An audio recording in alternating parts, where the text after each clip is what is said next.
ഇന്ന് ആഗോള കത്തോലിക്ക സഭ പരിശുദ്ധ കന്യകാമറിയത്തിൻ്റെ ഭർത്താവായ വിശുദ്ധ ഔസേപ്പിതാവിൻ്റെ തിരുനാൾ ആഘോഷിക്കുകയാണ്. ഏവർക്കും തിരുനാളിൻ്റെ മംഗളാശംസകൾ ഏറെ സ്നേഹപൂർവ്വം നേരുന്നു. ഔസേപ്പിതാവിൻ്റെ നാമധേയത്തിൽ ഇതുമാത്രമല്ലല്ലോ തിരുനാൾ. മെയ് 1 തൊഴിലാളികളുടെ ദിനത്തിനൊന്നും നമ്മൾ ഔസേപ്പിതാവിനെ അനുസ്മരിക്കുന്നുണ്ട്. പക്ഷേ ഈ തിരുനാൾ വ്യത്യസ്തമാണ്. കാരണം ഇത് ഒരു കുടുംബത്തിൻ്റെ നാഥനായതിൻ്റെ ഓർമ്മയാണ്. ഒരു സ്ത്രീയെ അപമാനിതയാക്കാതെ സംരക്ഷിച്ചതിൻ്റെ തിരുനാളാണ്.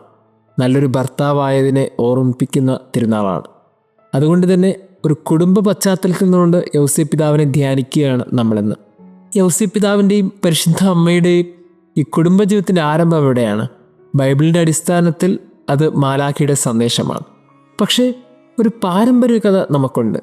ആ പാരമ്പര്യ കഥ ബൈബിളിൽ നമുക്ക് കാണാൻ സാധിക്കില്ല. പക്ഷെ 2000 വർഷങ്ങളായിട്ട് ആ കഥ വളരെ മനോഹരമായിട്ട് ഇതിനെ കൈമാറപ്പെടുന്നുണ്ട്.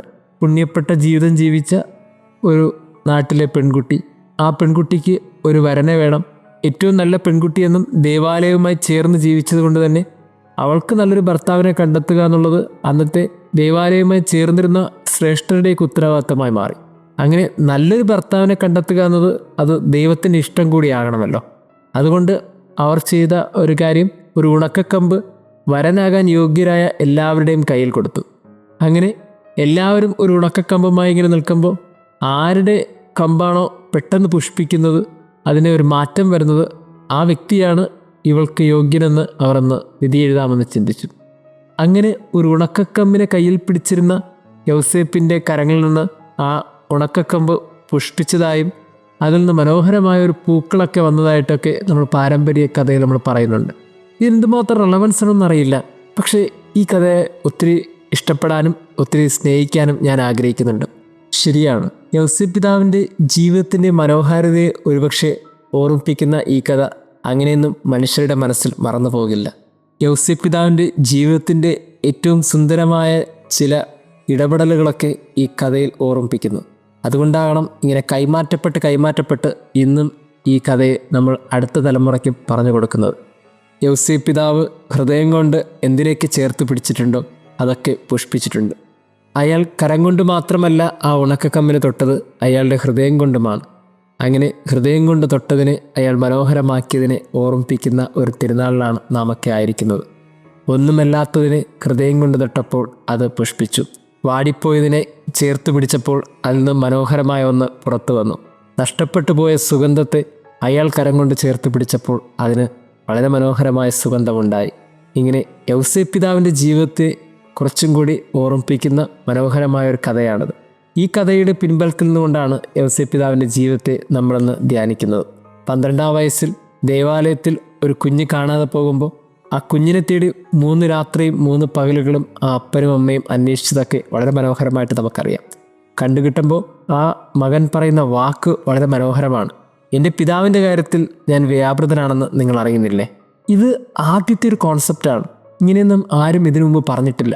കാര്യം ദൈവത്തെ ദൈവമേ എന്ന് വിളിക്കാൻ പോലും ഭയപ്പെട്ടിരുന്ന ഒരു സമൂഹത്തിൻ്റെ മുമ്പിൽ വെച്ച്, ഒരു തലമുറയുടെ മുമ്പിൽ വെച്ച് യേശു പറഞ്ഞത് എൻ്റെ പിതാവിൻ്റെ കാര്യത്തിൽ ഞാൻ വ്യാപൃതനാണെന്ന് നിങ്ങൾ അറിയുന്നില്ലേ? എന്തുകൊണ്ടാണ് സ്വർഗസ്ഥനായ ദൈവത്തെ അപ്പ എന്ന് വിളിക്കാൻ ക്രിസ്തുവിന് സാധിച്ചത്? വളരെ കൃത്യമായിട്ട് നമുക്ക് പറയാൻ സാധിക്കുന്നത്, ഒരു 12 വയസ്സായ ഒരു കുഞ്ഞു ബാലൻ അവൻ്റെ 12 വർഷത്തെ ജീവിതത്തിനിടയിൽ അവൻ മനസ്സിലാക്കി, അപ്പനെ കണക്ക് ഒരു ദൈവം എനിക്കുണ്ട്, ഈ ഭൂമിയിൽ ദൈവത്തെ കണക്ക് ഒരു അപ്പനുമുണ്ട്. അങ്ങനെ ഈ 12 വർഷത്തിനിടയിൽ ദൈവത്തെ കണക്ക് ജീവിച്ച ഒരു അപ്പനുണ്ടായിരിക്കുമ്പോൾ അവന് മനസ്സിലായി, സ്വർഗസ്ഥനായ എൻ്റെ ദൈവവും ഇതേ കണക്കൊരു അപ്പനാണ്. അങ്ങനെ ഈ ഭൂമിയെ അവൻ പഠിപ്പിച്ചു. എനിക്ക് തോന്നുന്നു ഔസേപ്പിതാവിന് കിട്ടിയ ഏറ്റവും മനോഹരമായൊരു കോംപ്ലിമെൻ്റ് എന്ന് പറയുന്നത് ദൈവത്തെ അപ്പ എന്ന് വിളിക്കുകയും ഈ ഭൂമിയെ അപ്പ എന്ന് പഠിപ്പിക്കുകയും ചെയ്തതാണ്. നല്ലൊരു അപ്പനായി ജീവിച്ചു എന്ന് മാത്രമല്ല, ദൈവത്തെ കണക്കൊരപ്പനായി ഔസേപ്പിതാവ് ജീവിച്ചു. ഇന്നത്തെ ഈ ഒരു തിരുനാൾ എല്ലാ അപ്പന്മാരെയും കുറച്ചും കൂടി ധന്യമാക്കുന്ന തിരുനാളാണ്. ഇനി രാവിലെ മുതൽ വൈകുന്നേരം വരെ മക്കൾക്ക് വേണ്ടി അധ്വാനിച്ചു എന്ന് പറയുന്ന എല്ലാ അപ്പന്മാരും കുറച്ചും കൂടി ഹൃദയം തൊട്ട് ഇനി ചിന്തിക്കണം. ഇനി അത് പോരാ, കുറച്ചും കൂടി മുന്നോട്ട് പോകേണ്ടതായിട്ടുണ്ട്. ആ മുന്നോട്ട് പോകേണ്ട യാത്രയെ ഔസേപ്പിതാവ് ജീവിച്ചു കാണിച്ചു. ദൈവത്തെ കണക്ക് അവർ ഈ ഭൂമിയിൽ അപ്പനായിരുന്നു. ദൈവത്തെ കണക്ക് ഓരോ മക്കളുടെ മുമ്പിലും അപ്പനായി ജീവിക്കുക എന്നതാണ് ഓരോ കുഞ്ഞിൻ്റെ മുമ്പിലും ഒരപ്പൻ്റെ ദൗത്യം. ആ ദൗത്യം ഈ ഭൂമിയിൽ ജീവിക്കണമെന്ന് ഈ തിരുനാൾ ഓർമ്മിപ്പിക്കും. സ്നേഹമുള്ളവരെ, ഇങ്ങനെ ദൈവത്തെ കണക്ക് ജീവിച്ചതുകൊണ്ട് ആ കുടുംബം പിന്നീട് തിരുക്കുടുംബമെന്ന് അറിയപ്പെട്ടു. അത് ദേവാലയമാണ്. ആ ദേവാലയം പിന്നീട് തിരുക്കുടുംബമെന്ന് അറിയപ്പെടാതിരിക്കാൻ വഴിയില്ലല്ലോ. ഇങ്ങനെ തിരുക്കുടുംബം കണക്ക് ഒരു കുടുംബം ജീവിക്കുന്നതിനിടയിൽ അവർക്ക് പരസ്പരം ഈ ഭൂമിയിൽ എല്ലായിടത്തും മാതൃകയാണ്, അനുഗ്രഹമാണ്. ദേവാലയമാകേണ്ട, തിരുക്കുടുംബമാകേണ്ട, ദൈവത്തെ കണക്ക് ജീവിക്കേണ്ട മനുഷ്യർക്കൊക്കെ ഇന്നെന്ത് സംഭവിച്ചു? ഏതെങ്കിലുമൊക്കെ ഒരു കുഞ്ഞ് എന്ന് പറയുമോ എൻ്റെ അപ്പൻ ദൈവത്തെ കണക്കാണെന്ന്? ഏതെങ്കിലുമൊക്കെ ഒരു കുഞ്ഞ് അവരമ്മയെ ഓർത്ത് എൻ്റെ അമ്മ ദൈവത്തെ കണക്കാണെന്ന് പറയുമോ? അങ്ങനെ പറയാൻ തക്ക വിധത്തിൽ ഇന്ന് മാതാപിതാക്കൾ ജീവിക്കണമെന്നുള്ളതാണ് ഈ തലമുറയുടെ ഒരു ആവശ്യം. എന്തുമാത്രം ലഹരി മരുന്നിൻ്റെയും എന്തുമാത്രം വഴിതെറ്റിയൊരു സമൂഹത്തിൻ്റെ മുമ്പിലുമാണ് നമ്മൾ നിൽക്കുന്നത്. പരസ്പരം പഴിചാരിക്കൊണ്ട് നിൽക്കുമ്പോഴും ചിന്തിക്കേണ്ട ഒരു കാര്യം, കൺമുമ്പിലുള്ള 2 or 3 മക്കളെയൊക്കെ ഇങ്ങനെ കൃത്യമായ സ്വപ്നങ്ങൾക്കൊത്ത് വളർത്താൻ, അവരുടെ സ്വപ്നങ്ങൾക്ക് ചിറക് നൽകാൻ എന്തുകൊണ്ട് മാതാപിതാക്കൾ വീണു പോകുന്നു? അങ്ങനെ വീഴാനുള്ള കാരണം ഇതുതന്നെയാണ്. അവർ ദൈവത്തെ കണക്ക് ജീവിക്കാൻ മറന്നുപോയി എന്നുള്ളതാണ് ഏറ്റവും വലിയ സത്യം. ആ സത്യത്തിന് മുമ്പിൽ ഒരു വേദനയോടെ നിന്നുകൊണ്ട് നമ്മൾ ഈ തിരുനാൾ ആഘോഷിക്കുമ്പോൾ നമ്മൾ ചിന്തിക്കണം, എല്ലാ കുടുംബങ്ങളും ദേവാലയമാകണം. ദൈവത്തെ കണക്ക് ജീവിക്കേണ്ടത് മാതാപിതാക്കളാണ്. ഇങ്ങനെ ദൈവത്തെ കണക്ക് ജീവിക്കാൻ യൗസേപ്പ് പിതാവ് 2 കാര്യങ്ങൾ എപ്പോഴും ഹൃദയത്തിൽ സൂക്ഷിക്കുമായിരുന്നു. ഒന്ന്, അദ്ദേഹത്തിൻ്റെ മൗനം. ഒരു എൻഗേജ്മെൻറ്റ് കഴിഞ്ഞ് നിൽക്കുമ്പോൾ യൗസേപ്പ് പിതാവിൻ്റെ ചർച്ച സ്വർഗത്തിലെ മാലാഖയോടാണ്. അതുകൊണ്ട് തന്നെ ദൈവത്തിൻ്റെ വെളിപാടുകളൊക്കെ അയാൾ കൃത്യമായി സ്വീകരിച്ചു, അത് പ്രാവർത്തികമാക്കാൻ ശ്രമിച്ചു.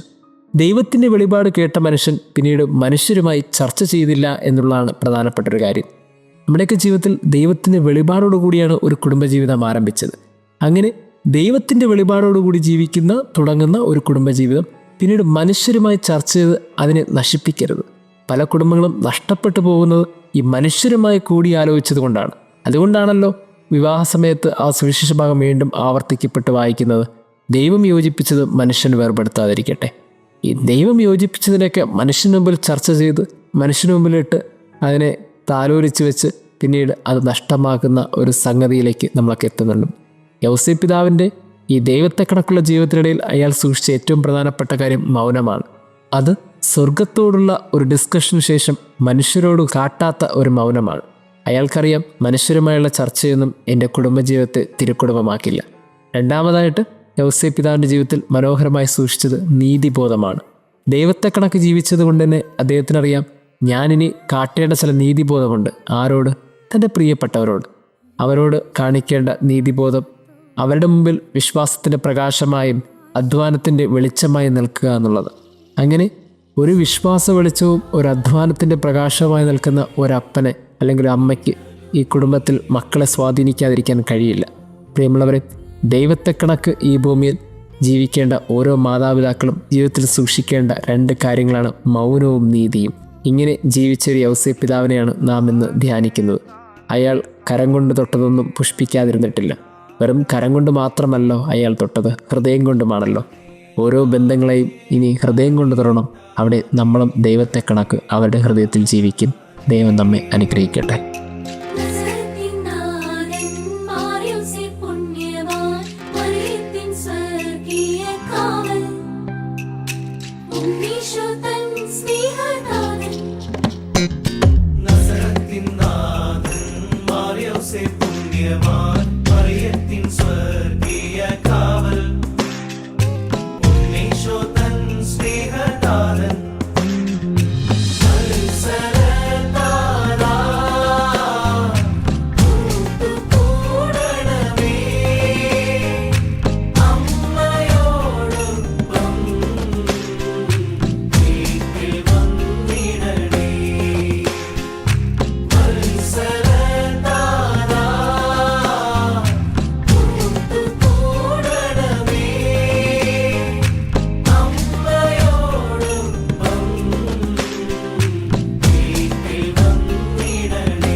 കാലങ്ങൾ